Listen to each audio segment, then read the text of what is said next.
Hello again, friends. Welcome back to the What's Update. My name's Elijah. Here's my reaction to Destiny 2. So, got a lot of feelings. Got a lot of feelings. So, I feel like this actual reboot thing, why you can't carry your character over, is all based on PC.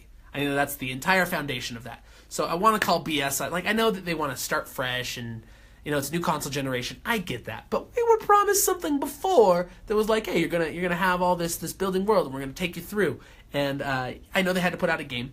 I don't blame Bungie specifically. I think I blame Activision most. But, Bungie made the game, so they're a little responsible. But, I loved Bungie for story. And Destiny 1 didn't have much of one. And I know they fixed that with subsequent updates and DLC packs and stuff like that. But, girl, I bought the $60 game, and there ain't no story in it. So I did have a ton of fun. I played like 180 hours, did the raids, did all the thing. I had a clan, I had a group. I had all the fun. It was a good time. But ultimately, I had to...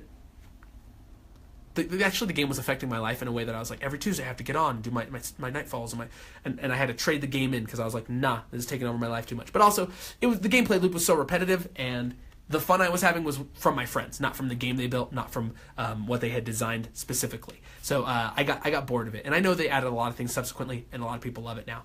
But I call BS on their main reasonings why they're rebooting it or kind of setting you back or not carrying your characters over, because that was something that was in the original design of the game, and now it is, I think, because they're putting it on PC, which is smart. You got to make that money.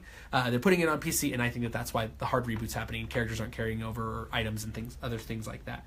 So typically, I've been opposed to Destiny in many ways because I was the biggest Bungie fan ever, and I feel like Destiny ripped apart the studio that I loved and turned it into something that I didn't appreciate, and that's not fair of me to be that person, like when they reboot a franchise that you love or a movie, like the Transformers movie. It's just like, it's mine, I love it, I was the fan of it. Like, don't you change it or make it something that I don't love. It's just, I'm just bitter. I'm bitter. I'm a jilted lover. I think with Bungie, it's either you die a hero or you live long enough to see yourself become the villain. And I think they became the villain with Destiny 1.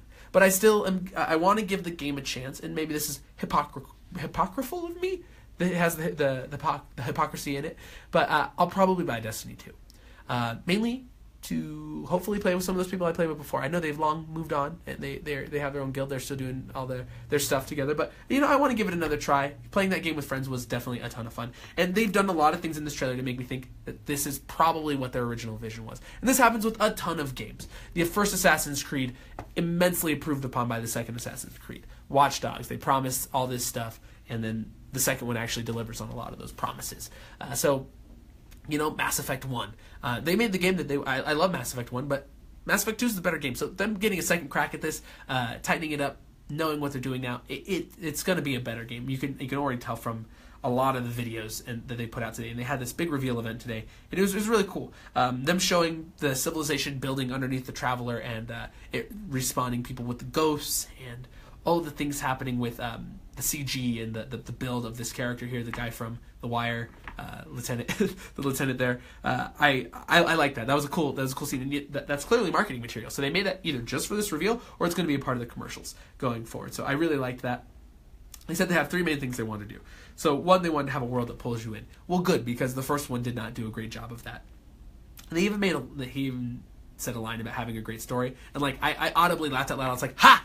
Because, as me, I got so mad about the first game story and all the turmoil there and how you gonna fire my dude Marty? Marty's the man. Okay, so, sorry. Just still bitter. Jilted lover over here.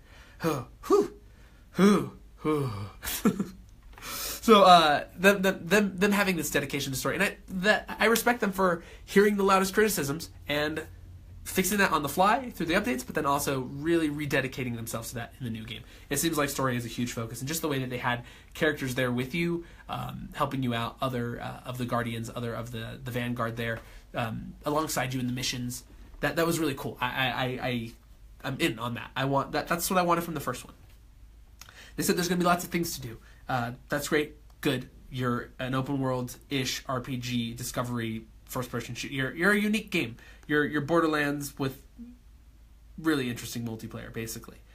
So the last thing they said, there's always going to be someone to play with. So I think that means the AIs as well, the Vanguard peeps, alongside your actual friends, your homies, your home dogs that you can play with there too. Those melee powers looked dope. I know those are the new supers, but I was like, flying Phoenix with the flame sword, or like being the shield and like getting your Captain America on. All that stuff, all good, all fantastic and fun. The enemies look pretty samey. And maybe the variety is going to come in subsequent trailers or in actually playing the game. But I just saw the enemies. I was like, I don't know what one of these is versus another one of these things.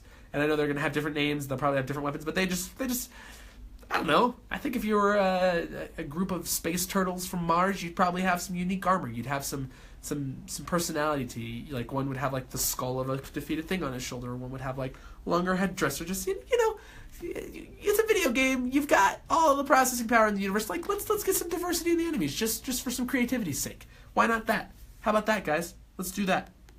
It's cool to see that my girl Fohammer's making a return from her Halo days and just being a pilot in this game. Probably not Fohammer, but I'm going to call her that in my brain always. I noticed during the release thing that the guy Luke, who was hosting it, the story director, the game lead, dude, he changed hoodies in between the videos. Don't know why he did that, but all right, that's cool. Live your life, man. Gotta get that merch sales up, I guess. Them talking about the 3 weapon things, the having a void weapon or a flame, just the different, having different weapon types, and then also having the heavy weapon. That was cool.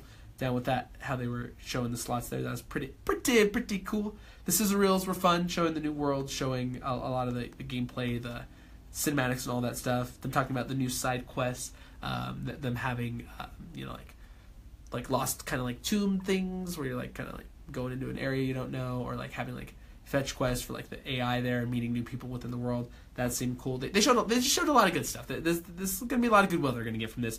I think people are going to come out of this being like, Destiny 2, let's do it, September in my face. So I'll definitely redbox it and beat the story. But see, that's the thing with these persistent platform games. It's just like you got to keep it because you got to keep at it. You got to keep grinding. You got to do it more and more and more and more every day. And that's just why I just can't dedicate myself to one game and keep playing it all the time. I got stuff to do, man. It's rough. The new games that are being made are just, maybe they're not for me. I'm gonna stick to my $5 to $20 indie games. That's what I'm gonna do. That's my life going forward. But hey, those are my feelings on Destiny Dose. Thank you for watching the What's Update. My name's Elijah. If you disagree with me, tell me in the comments. I'd love to have a dialogue, a conversation. If you like what I said, let's talk about that too. You can like, you can share, you can subscribe. That would make me very happy if you subscribed. That's the main thing. But keep smiling, you beautiful people. I'm coming back with more videos. So many videos today. Just all of the videos. But thank you for watching the What's Update. My name's Elijah. Have a good one. Bye.